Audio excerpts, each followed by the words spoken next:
கவுண்டமணி சாரோட spray perfume எடுத்து மணிவண்ணன் வாங்கி அடிச்சிட்டாரு.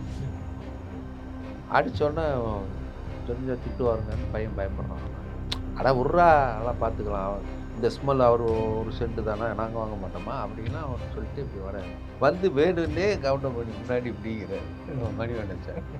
அவர் கவுண்டமணி பார்த்து என்ன என் பணத்துக்கு அடிக்கிற வாசம் அடிக்குது.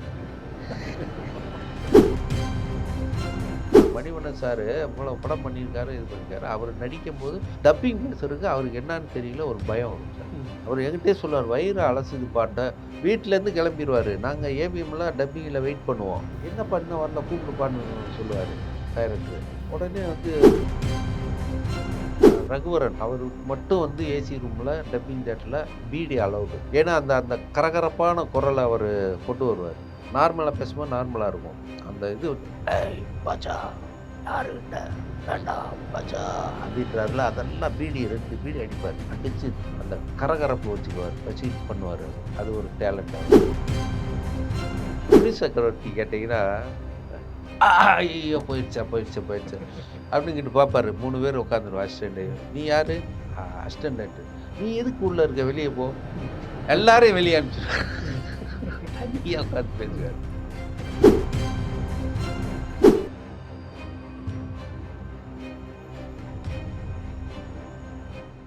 மீடியா சர்க்கிள் நேயர்களுக்கு வணக்கம். இன்றைய சிறப்பு நேர்காணலில் நம்ம ஒரு சிறப்பான நபர் தான் சந்திக்க போகிறோம். கிட்டத்தட்ட 70 படங்களோட காரணகர்த்தா அவர் தான் நம்மளோட இருக்கார், ராஜகோபால் சார். அவர்கிட்ட வந்து விரிவாக அவரோட எக்ஸ்பீரியன்ஸை பற்றி நம்ம கேட்டு தெரிஞ்சுக்க போகிறோம். சார் வணக்கம் சார். வணக்கம். கவுண்டமணி சாரோட மணிவண்ணன் அந்த பேருமே பார்த்தீங்கன்னா ரொம்ப அல்டிமேட்டாக இருக்கும். அவங்க வர நிறைய படங்கள் வந்து இன்ன வரைக்கும் நம்ம டிவியில் பார்த்தா கூட அந்த காமெடி பார்த்து சிரிச்சிருப்போம் இல்லையா? நீங்கள் ட்ராக் எழுதுறீங்களா சார் அந்த காம்பினேஷன்? நான் வந்து இதாக முறை மாப்பிள்ளைலாம் அவர் 2 பேர் இருந்திருக்காங்க.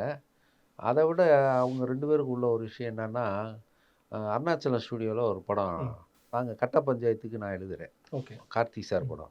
கவுண்டமணி சார் அதில் இருக்கார், செந்திலன். அப்போ மணிவண்ணன் சார் வேறு ஒரு படத்துக்கு வந்திருக்கார். அங்கே அவங்க ஷூட்டிங் நடக்குது. எல்லாம் உட்காந்து ஃப்ரீ டைமில் பேசிகிட்டு இருக்கோம். ஈவினிங் டைமில் பேசிக்கிட்டு இருக்கும்போது இவர் என்ன பண்ணார், கவுண்டமணி சாரோட ஸ்ப்ரே பெர்ஃப்யூம் எடுத்து அவர் கவுண்டமணி சார் டச்சப் பண்ணான். கொண்டாடன் வாங்கி விளையாட்டா கவுண்டமணி ஷாட்டில் இருக்கார். மணிவண்ணன் வாங்கி அடிச்சிட்டாரு. அடித்தோடனே தெரிஞ்சால் திட்டுவாருங்கன்னு பையன் பயப்படுறான். அட விட்றா அதெல்லாம் பார்த்துக்கலாம், இந்த ஸ்மெல் அவர் ஒரு சென்ட்டு தானே, நாங்கள் வாங்க மாட்டோமா அப்படின்லாம் அவர் சொல்லிட்டு இப்படி வராரு. வந்து வேணுன்னே கவுண்டமணி முன்னாடி இப்படிங்கிறார் மணிவண்ணன் சார். அவர் கவுண்டமணி பார்த்து என்ன என் பணத்துக்கு அடிக்கிற வாசம் அடிக்குதுன்ட்டார். அப்படின்ட்டார். பணத்துக்கு அடிக்கிற சென்டா அடிச்சுட்டு வந்து முன்னாடி காட்டுறேன்னாரு. சொன்னோன்னா ஏப்பா ஓ சென்ட்டு தான் பாட்டு போயிட்டார்.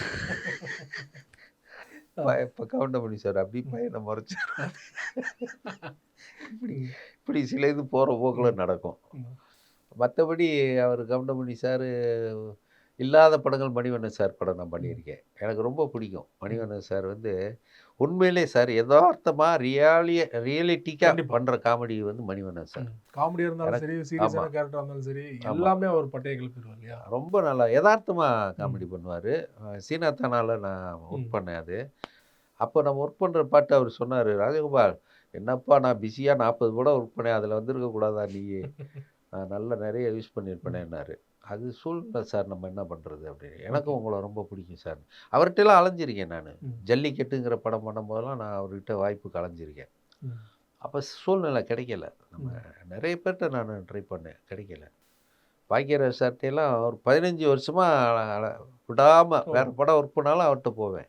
அன்றைக்கி சொன்னேன் நான், இந்த என்னோடய ஒத்த ஓட்டு முத்தி ஆடியோ ஃபங்க்ஷன் கூப்பிட போனோம். அப்போ சொன்னேன் அவர்கிட்ட, சார் சூரியலா சித்திரங்களில் இருந்து நான் வந்து உங்களை ட்ராவல் பண்ணிட்டே இருந்தேன் சார், உங்கள்கிட்ட அசிஸ்டண்ட்டாக சேரணும். ஆனால் என்ன சூழ்நிலையோ டைமோ தெரியல, உங்கள்கிட்ட வாய்ப்பே இல்லைன்னு. அவர் ஆச்சரியப்பட்டார். என்ன சார் நீங்கள் தாவணி கனவுகள் வரைக்கும், நான் தாவணி கனவுகளில் போக வேண்டியது, அவருக்கு ஃப்ரெண்டு எனக்கும் ஃப்ரெண்டு ஒருத்தர் கருப்பையான்னு முத்தரசன்னு பேர், அவர் வந்து சொல்லி ஏவிஎம்மில் நான் சேர்றேன் அப்படின்ட்டேன், நாளைக்கு வாங்கன்ட்டார். எனக்கு ஊரில் ஒரு முக்கியமான ஒரு டெத் ஆயிடுச்சு, போயே ஆகணுங்கிற மாதிரி. போயிட்டு வர்றதுக்குள்ளே பார்த்திபன் சேர்ந்துட்டார். அவர் பேர் மூர்த்தி. அப்போ ஓகே, கரெக்டாக தாவணி கனவுல தான் அவர் சேர்ந்தார். அந்த வேக்கண்ட் நான் சேர நீங்க வேண்டிய சேர வேண்டியது அவர் சேர்ந்துட்டாரு. அவர் ஓகே. சேர்ந்து இதெல்லாம் சொன்னேன் அவர்கிட்ட ஓகே. பாக்யராஜன். அப்புறம் ஃபங்க்ஷனில் பேசினார். ராஜகோபால் சொன்னாருங்க, இந்த மாதிரி 15 வருஷமாக என்னைய ஃபாலோ ஃபாலோ பண்ணிருக்காரு. பண்ணியிருக்காரு. அது என்ன நேரமோ தெரியல, அவர் இது இல்லை. ஆனால் என்கிட்ட சேர்ந்ததை விட அவர் இப்போ பெரிய ஆளாக இருக்காரு, அது எனக்கு சந்தோஷம் அப்படின்னாரு. அது ஏதோ அவர் பெருமைக்காக சொல்கிறாரு, இருந்தாலும் அவர்கிட்ட சேர்ந்துருந்தா அதோட ரேஞ்சே வேற. அதே மாதிரி மணிவண்ணன் சார் படத்துல பாத்தீங்கன்னா அந்த பொலிட்டிக்கல் சட்டையெல்லாம் நிறையா இருக்கும் இல்லையா? ஆமாம் ஆமாம், ஐயோ அதுதான் சொன்னார் அவர். அந்த படம் ஒர்க் பண்ணும்போது நீங்கள் வந்து நான் 30-40 படம் டைரக்ட் பண்ணிட்டேன் ராஜகோபால், நடிப்பெல்லாம் அப்புறம் தானே. நீங்கள் வந்து என்கிட்ட ஆரம்பத்திலே சேர்ந்துருந்தீங்கன்னா, நான் அப்போ சொன்னேன், நான் உங்கள்கிட்டயும் 2-3 தடவை வந்தேன் சார், வாய்ப்பு அமையலை. அதுக்குள்ளே இன்னொரு டைரக்டர் சேர்ற சூழ்நிலை வரும்போது நான் உங்களை பார்க்க முடியாமல் போச்சு அப்படின்னு சொன்னேன். அதனால் பொதுவாக பார்த்தீங்கன்னா மணிவண்ணன் சாரோட காமெடி எனக்கு ரொம்ப பிடிக்கும். அப்புறம் இதில் பண்ணியிருந்தோமே கரெக்டு, பட்ஜெட் பத் படம், அதெல்லாம் சூப்பராக பண்ணியிருப்பார் விவேக். அவரும் ஒரு பையன் குண்டு பையன் இருப்பான். குண்டு பையனா? பையன், ஆமாம் ஆமாம், அதெல்லாம் யதார்த்தமாக நடிப்பார். எனக்கு ரொம்ப பிடிக்கும் மணிவண்ணன் சார். அவங்க டப்பிங் விஷயம் கேட்டிங்கன்னா, மணிவண்ணன் சார் இவ்வளோ படம் பண்ணியிருக்காரு, இது பண்ணியிருக்காரு. அவர் நடிக்கும்போது டப்பிங் பேசுறதுக்கு அவருக்கு என்னன்னு தெரியல, ஒரு பயம் வரும் சார். அவர் என்கிட்டே சொல்லுவார், வயிறு அலசுது பாட்ட, வீட்டிலேருந்து கிளம்பிடுவார். நாங்கள் ஏவிஎம்லாம் டப்பிங்கில் வெயிட் பண்ணுவோம், என்னப்பா இன்னும் வரல கூப்பிடுப்பான்னு சொல்லுவார் டைரக்டரு. உடனே வந்து ஃபோனை எடுத்து அடித்தா வீட்டில் அவங்க மிஸ்ஸஸ் எடுப்பாங்க, டப்பிங் தாங்க ஏவிஎம் வரேன்னாங்க, போய் 1 ஹவர் ஆச்சுங்கன்னுவாங்க. அப்போல்லாம் லேண்ட்லைன் கிடையாது, எங்கே இருக்காருன்னே தெரியாது. அப்புறம் பார்த்தா ரொம்ப லேட்டாக வருவார். வந்துட்டு, ஏப்பா நான் வீட்டிலேருந்து கிளம்பிட்டேப்பா, ஆனால் அங்கே எங்கேன்னு போயிட்டு எனக்கு டப்பிங்னோடனே வயிற்று அலச ஆரம்பிச்சிருச்சுன்னு.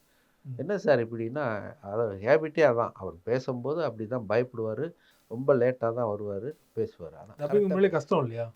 கஷ்டம், உண்மையிலே கஷ்டம். அது எனக்கு தெரிஞ்சு காமெடி ஆர்டிஸ்டில் நம்பர் 1 இருக்கிறவங்கலாம் டப்பிங்கில் பிரித்து மேய்ஞ்சிருவாங்க. நான் பார்த்ததில் கவுண்டமணி அண்ணன் சரளமாக பேசுவார். இப்போ கூட நம்ம இந்த ஒத்த ஓட்டு முத்தியாவிலாம் 2.5 நாளில் முடித்தார் மொத்த படமும்.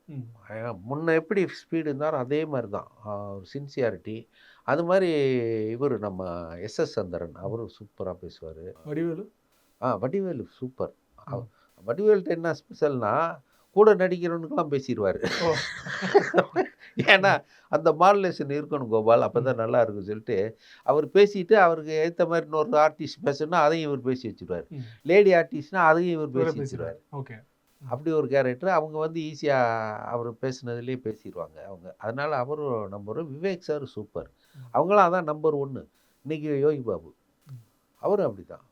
அவர்கிட்ட என்ன ஸ்பெஷல் யோகி பாபு சார்ட்டன்னா, ஸ்பாட்டில் பண்ணாத எக்ஸ்ட்ரா உள்ளே விட்டுருவார். நிறைய லிப்பே இருக்காது சார், லிப்பு இல்லாதெல்லாம் ஃபுல்லப் பண்ணுவார். அது படம் பார்த்தீங்கன்னா தெரியாது. ஓகே. அப்படி தான் ரஜினி சாரெல்லாம் கலாச்சிருப்பார் இந்த படத்தில். தர்பார் அதில் பண்ணியிருப்பார்ல அவர். அதெல்லாமே வந்து எக்ஸ்பர்ட்டாக இருப்பாங்க. அதனால தான் அந்த இது.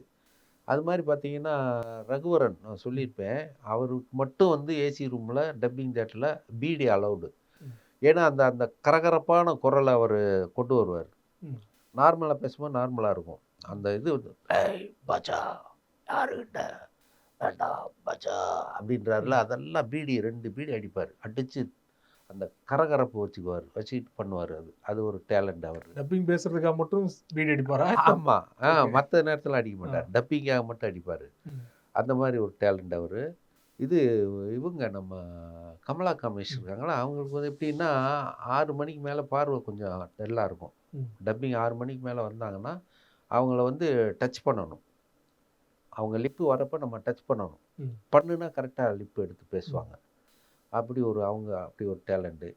பாண்டியராஜ் சார், நான் ஒரு படம் ஃபஸ்ட்டு படமே டைரெக்ஷன் அவர் தான் வச்சு பண்ணேன். அவருக்கு எப்படின்னா ஒரு 1/2 கிலோ அல்வா வாங்கி வச்சிடணும். அவர் வந்தோடனே அவர் வாய்ஸ் பேச மாட்டார். இன்ஜினியர் ரூமில் உட்காந்துக்கிட்டு அடுத்த ஆர்டிஸ்ட் யார் இருக்காங்களோ அவங்களுக்கெல்லாம் இவர் பேசுவார். இவர் இது பண்ணுவார், மார்க் பண்ணுவேன். ஓகே ஓகே அப்படின்னாரு. நான் சொல்லுவேன், சார் 4 பேர் இருந்தாங்க, 4 பேர் பேசிட்டாங்க, நீங்கள் தான் மெயினாக பேசணும், போங்க உள்ள அப்படின்வேன். இருப்பா அல்வா இங்கே இருக்கா அப்படின்னு அல்வா போட்டு உள்ளே உட்காந்து அந்த கலகலன்னு வரும். அதுக்காக வீடியோ கூட ஓகே, கரகரன்னு வாய்ஸ் வரும். அல்வானா உள்ளே போனதுக்கப்புறம் இல்லை, அவர் நார்மலாக வந்து கொஞ்சம் ஃப்ளோவாக வாய்ஸ் வராது அவருக்கு. ஓகே. அந்த அல்வா போட்டார்னா அவருக்கு அந்த ஃப்ளோ வரும். அப்படி ஒரு பழக்கப்படுத்தியிருக்காரு. அதனால் அவர் அல்வா ஆக்சுவலாக பார்த்தா நாங்கள் இந்த அல்வா பார்ட்டிங்கிறது அவர் தான்.